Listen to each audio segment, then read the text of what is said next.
Hi, everyone. Welcome to Del Talk, powered by Kind Lending.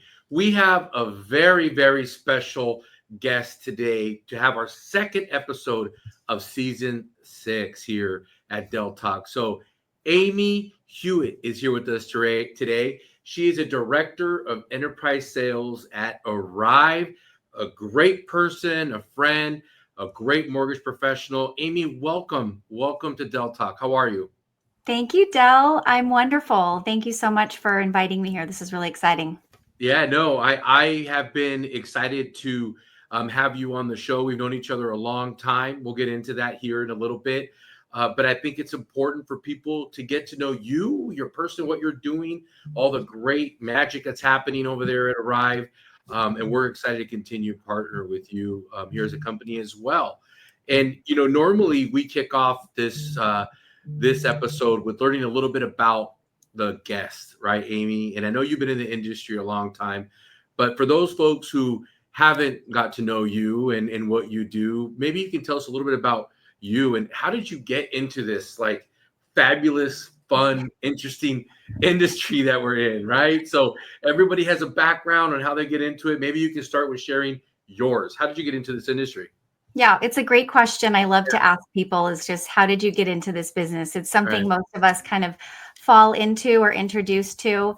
Yeah. I definitely came into it by way of family. My mom was a lifetime retail loan officer, top producer at some of the biggest banks in the nation. And I honestly started taking loan applications when I was around 6 or 7 years old. She would bring home Nice. some expired IRLA packets, long form. I even had some carbon copies. And, I would just pretend I was taking applications right there in my bedroom with my stuffed animals. This is no joke. Yeah. I was an Yeah. only child for many years, so it got Love it. lonely at times. But, truly, I grew up learning the business around the dinner table. I knew the jargon from a very young age. And once you kind of realize that this is something that college doesn't teach you, this industry, this is something that if you can understand the process, if you can observe enough and just really apply work ethic and learn from your experiences and continue to build on those, this is Yeah. really an industry you can make a career out of. I think all of us have learned that over the years. And so it's really been a long journey for me. I've been in this business and only this business my whole life. So Yeah. again, started working for my mom in my early 20s. I was a marketing assistant for Washington Mutual, kind of opened escrow, ran, marketing materials to agents all around the Southern California area where I grew up. Particularly in the Burbank area, was a lot of Yeah. production being done down there. And so once I became an adult on my own, got married, moving to a different part of California, of course, I wanted to leverage those skills that I had learned. And it's all I knew again. So I was like, okay, I know there's a lot of opportunity here. I can find my way. So I did align with a wholesale lender at that time and learned from the ground up. And I think that's really important for all of us to remember is, learning all of the basics, learning the steps along the way, and just not expecting to just knock it out of the park those first couple of years, although some do that. So I started with LockDesk and, running AUS and running the small, customer service team that we had internally. That grew into an opportunity to be able to be an account executive out in the Central Coast of California. And that's really where my love of working with people in person and making those connections, those relationships really blossomed. I have so much respect for so many loan originators out there. They're just people. We're all just people helping people. And I think when we remember that there's such a huge reward at the end of these transactions. There's so many people's lives we're affecting. I think when we keep that in focus, then all the rest, all the other minutia kind of falls away. It's a really rewarding career. It is. It's special. It truly is. What we do, right? Like there's a lot of great industries out there, but I think we interact with so many different people. And I got to meet you through when you were working at your company, and I was working back at Stearns. And you had a great reputation in your market, and that's how we got to know each other. But you hit something that's I think it's a common place in our industry, and is that you had a family member that was part of the industry, right? Like I don't think nobody goes to college and says, "Hey, Dad, or Mom, I want to be a loan officer or 100% mortgage commission. broker, Yeah, right? yeah, Yeah, like yeah, let me get out of college and be 100% yeah. commission, right? But I think it's a big rewarding. It takes a certain type of individual to do what we do, right? In the mortgage industry, Absolutely. at different aspects, from processing it to originating it to even what we do in the TPO space. So that's interesting because a lot of people ask me quite a bit, Del, how do you get into the industry? But Del, how do you make more mortgage people? Right? There's been a lot Right. of loan officers. I got out of the business most recently. We're going to touch on that too, but it's industry. I'm glad you're in it, Amy, because you're making it better. So thank you. Right? Like that's a good. I hope that my kids. I have Del Jr. around me all the time. Yes. Right? He asks a lot of questions. I drag him around. He sits in my office listening to stuff sometimes. So do my daughters as well. So I think we got to pay it forward. So that's a great way to start your career and a great foundation. So I Absolutely. see it. I see it, Amy, guys. I see how you would like to teach as well, too, right? So you're a big educator, especially in what you do at ARIVE too, and you interact with a lot of loan officers, processors, broker owners as well for your platform. So what are you seeing out there in the market right now as it's changed and continues to change, even with the new administration coming in as well too? Some changes coming as well, but what do you see like overall in the market, and how do you guys help brokers and loan officers right now? Yeah. I mean, here's what I really think about 2025. Yeah. No one's coming to save us. Yeah. Rates are not coming to save us, That's right? right. Like we really have to be advocates for ourselves. I mean, at the end of the day, we're all entrepreneurs.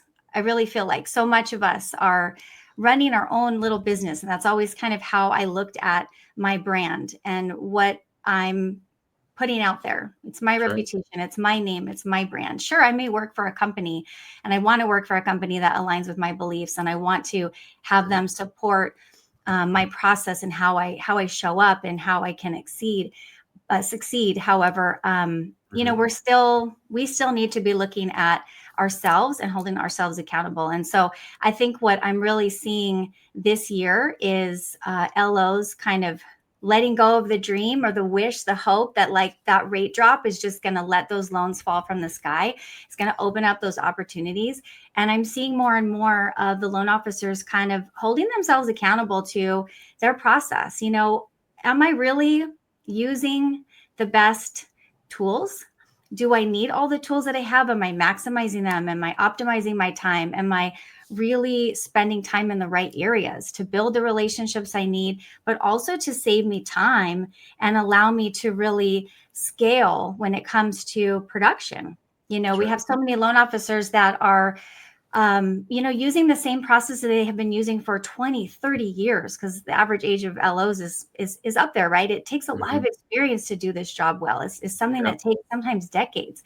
And so, they're having to really evaluate their process, how they're really interacting with borrowers. And I think a lot of them are starting to feel this FOMO a bit, this kind of, oh no, I'm seeing this movement of originators who are partnering deeper with new lenders, like let's say like Kind, and really embracing new types of products, whether it be non-QM or some unique things that were outside of their comfort zone. But it's also really happening with tech as well. Listen, loan origination software has never been exciting. I mean, we don't think of that as something that you don't even think about it, right? You're just Right. like, I don't even know all the other stuff. I just put my loan in and get it out and have it be somewhere else where I can actually do what I need to do. And so Yeah. what we really are doing at ARIVE, which is exciting, is we're allowing the originators to really control the process up front of what that experience is really like. And Yeah. I know that that wholesale originators, whether they are brand new to the business or they're migrating from retail to wholesale or whatever, another broker shop to a new broker shop, and they're having to make new decisions around how do they originate loans, and from the very beginning to the very end, including who are they partnering with on the lender side, but how are they taking applications and what tech they're pulling in their process, and having to fine tune all that. It's so Yeah. overwhelming. LOs, I talk to them all the time. They're just like, what do I use? What CRM? Yeah. What LOS and they're constantly hungry for, just just let me plug in, right? And tell me the way, give me the easy button. And there isn't an easy button, right? They're all business owners. They all have choice, which just makes the broker That's channel the part. so Yeah. beautiful, right? Choice. You have options, right? You can choose who you work with. You can build a relationship with people that value your time and want to show up for you. And so ARIVE is really unique because we're really combining a lot of those tools that originators, particularly brokers, really need on the upfront before they're working with their lender to simplify the process, to automate as much as they can, but to still show up and provide their brand. It's really important that they brand themselves. And we're seeing a lot of that within our platform. There's a lot of customizations are available and some really exciting things that originators are leveraging and helping themselves stand out. Yeah, you hit on so much right there. So it's a lot of great information, especially with what you said about getting out of your comfort zone, right? Several points I want to kind of talk about there because I think a lot of originators still are not embracing social media, the power of social media, right? Doing it right or even doing it wrong. It doesn't have to be perfect. It doesn't have to be perfect. You should see some of the episodes we started with. It was, and they're not always perfect, and it's hard to put yourself out there. But I think getting yourself out there, getting out of your comfort zone, and having your brand. You talked about a brand as well too. What can people think of for you as an originator? Are you the subject matter expert? Like, what do you specialize in? I've always found that the most successful originators in any type of market don't care about what rates are doing.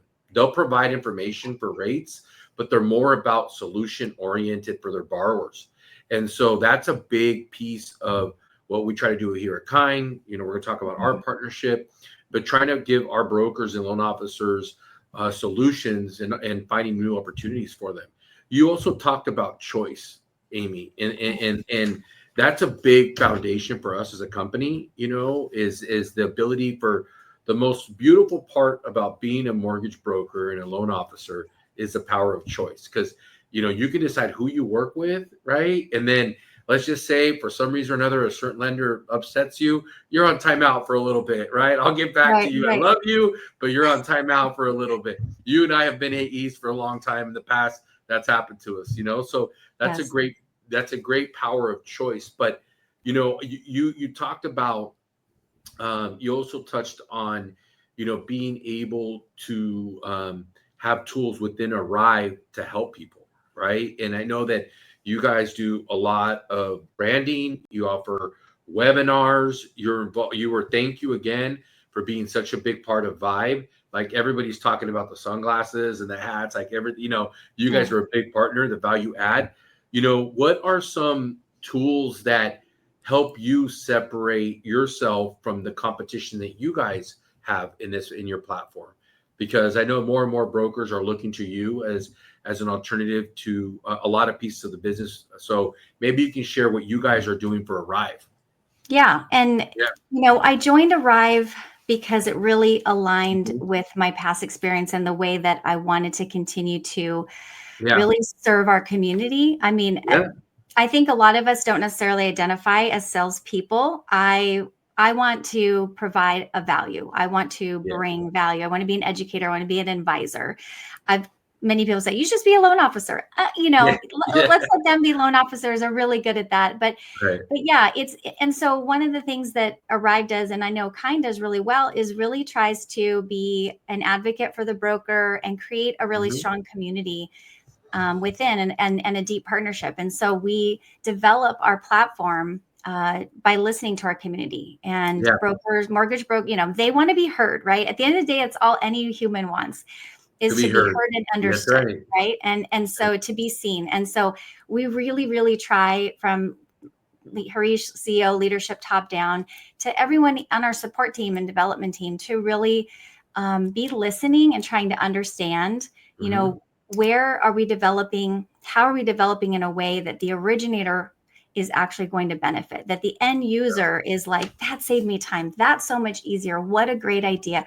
I couldn't have even thought of that. Or, hey, I did think of that. I shared it with your team and you guys implemented it. I mean, we do that every week. And it's so inspiring, because I think, being in this business a long time, sometimes you can feel like some things you just can't change, and but then sometimes everything's changing all at once every day. And so it's really exciting to just know that we have our focus on continuing to develop. It's not a stagnant environment, just like time, growing, learning. There's so much to be done, not even enough time, to do all the things that we want to do. And so that's what's really exciting. Our platform is not one-dimensional. We're not just an LOS. We have our point of sale that's seamless and built in. We have our pricing engine, in which we have this incredible lender marketplace. All of these things and tools that we've combined in adding in automation, educating your loan party about the different stages and points along the way, communicating with borrowers inside the portal, requesting those documents. All of these things were previously manual processes that processors, loan officers are just logging into 5, 10, 15 different websites throughout the day. The tab bar is insane, right? Yep. Logins are insane. The timeout, relog back in, right? It's crazy how time consuming all of that is. And so to be able to have originators really be able to combine most of their tools, we integrate wonderfully with a ton of different CRMs out there, and we help our originators do that as well. If you have a powerful CRM process, a way of getting in front of your leads and staying in touch with your referral partners, and you can nurture the loan process along the way through closing, being able to price out, shop for a lender within our marketplace, connect with them, immediately apply it to your loan, even then register your loan with our lenders. We're looking for ways to reduce the friction points along the way, to optimize the process from beginning to end, and really something that I don't think anyone's done very well, and I think we're doing a really good job, is pulling lenders into that ecosystem. We want them to win too. At the end of the day, brokers need choices. Brokers are not brokers unless they have a wide variety of choices and they have deep partnerships with some lenders that really continue to show up for them. And so we want to pull those lenders into the ecosystem. We want to let them compete and win the business with brokers. And we want that to be a fair and equal system. We want brokers to be able to say, this is awesome. I'm in my ARIVE account. I see all my favorite lenders. Hey, this lender AE just showed up. I'm going to send her this loan. Let's go through our pipeline together. Let's look and see the loans that we've got in process, and let's find ways to do more business together. And so that's really what I'm excited about, is where we can take our tech in being able to find ways to send lenders more business, and ultimately save time for the brokers. So I think you and I are trying to do the same things here. You have amazing platform. A lot of lenders have built out incredible tech. But there's a lot of not so great tech out there. And so if we can create solutions on the front end and then just allow brokers to plug into those lenders' solutions and tech that they've built, I mean, that's a winning combination. It is. And I think that's what we're all trying to do, right? Is win, and build our business, and that's interesting you said about the tech, because I found that we've had different vendors. I can just give you guys a plug. First of all, my boy Harish, right? That guy is Harish. If you're watching this, I know you're watching this, man. Big plug to you, man. I don't know if I met a more tenacious person than you recently. And so thank you for working with us to get you guys set up on ARIVE and kind. But, we felt that ARIVE was the best partner for us to supplement the portal, our quickie portal, right? To show pricing. We spent a lot of focus of ours has been on our technology.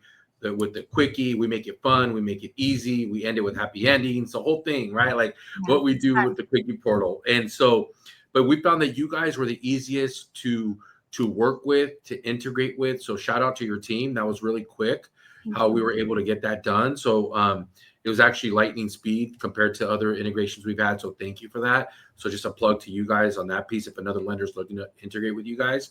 But it's been a great partnership. We actually want to do more together, which is great. Amy, one thing that you mentioned was AEs. You said the AE that's in your office that day, you might give them a loan. You were an AE for a long time. Very, very good AE, right? President's Club account executive, the whole thing. And so what are you seeing that like, I didn't ask you this in our pre-questions, as you know, but like, I feel this is maybe easy for you to answer is, what do you see AEs that are successful doing right now out in the field, right? If I'm an AE watching this, what's something, because you talk to AEs, I see you at the shows, Amy, like you're out there just as much as we are, right? Talking to everybody, you know, everybody as well. What do you see them doing that's successful? Yeah. I mean, they're doing a lot of the same things that I think Yeah. loan officers are doing that are doing Yeah. well is, Yeah. they're being proactive, not reactive, right? They're trying to provide value before asking for business. That's right. And I think that, there's a lot that LOs need help with. There's a lot of ways that AEs can be of value to them. I mean, like I said earlier, we're all human. We're all in our own place at one given time with stuff going on in our lives.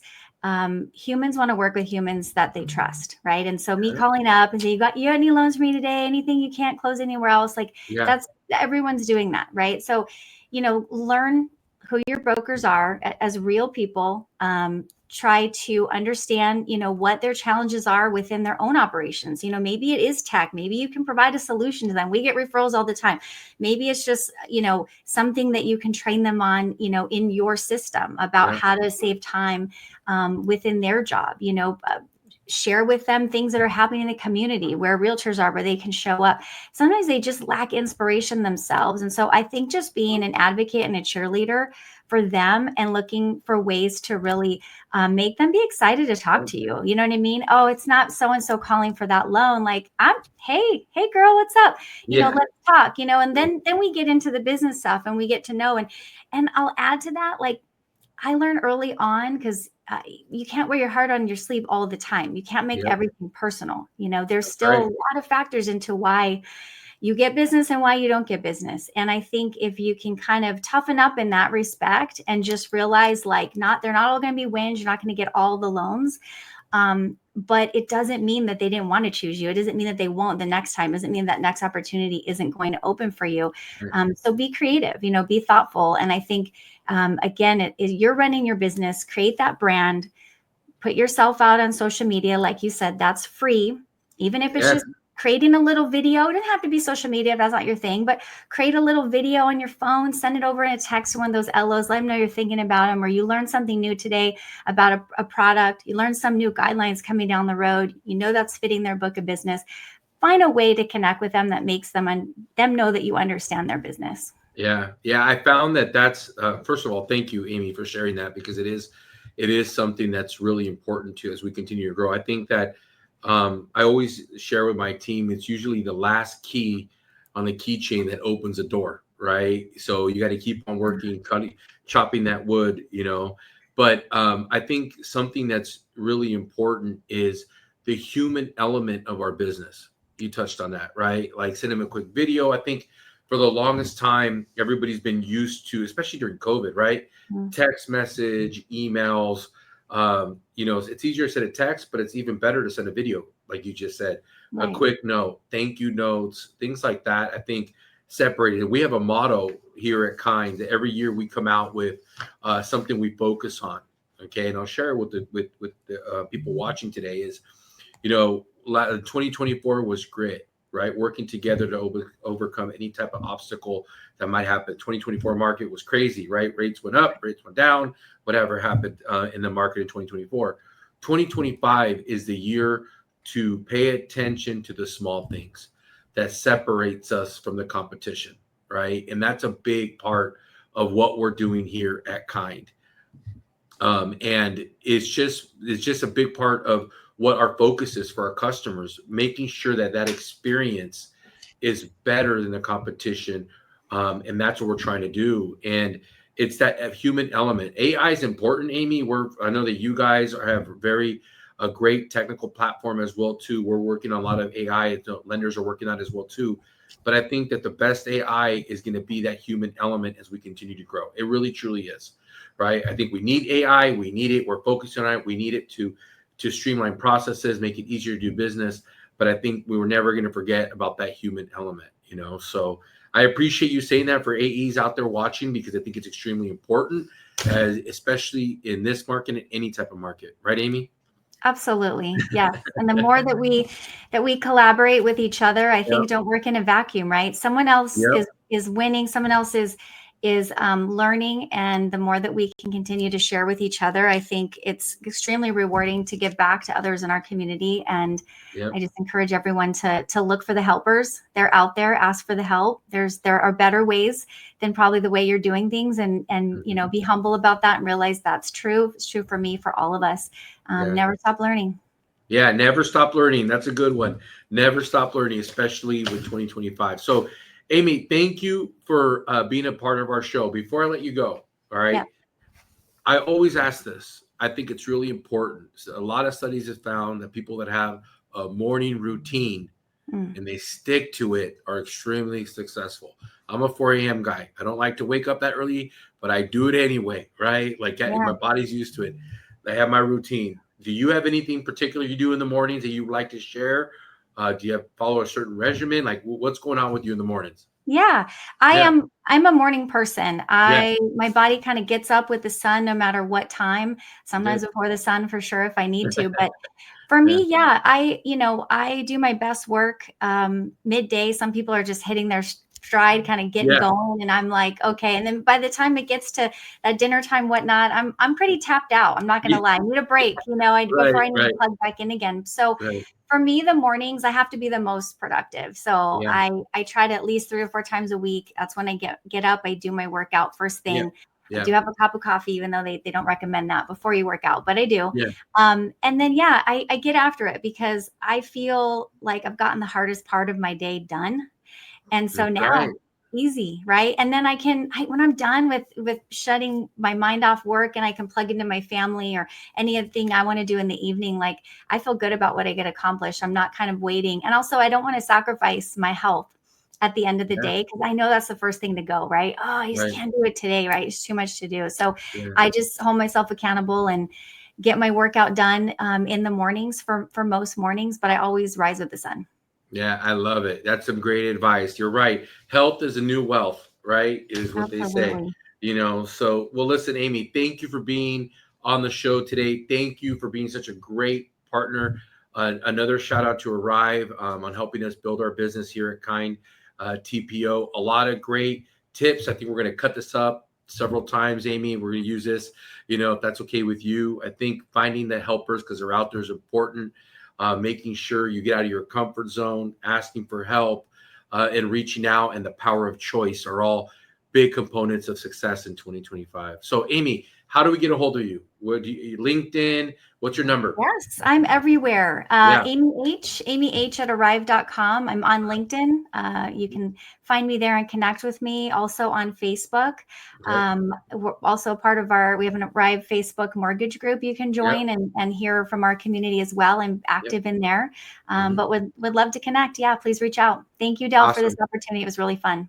Yeah, no problem. Thank you for being on. Listen, everyone, thank you for joining. We have a special guest coming on next time. And thank you, Amy, for your time as well today, too. I look forward to our next Del Talk that's powered by Kind Lending. Don't forget about our new Top Talk program. Make sure you ask your account executives about this exceptional type of relationship we're building with our broker partners. And please visit us at kindtpo.com. Thank you, Amy. Have a great day, everyone. Talk to you soon. Bye-bye.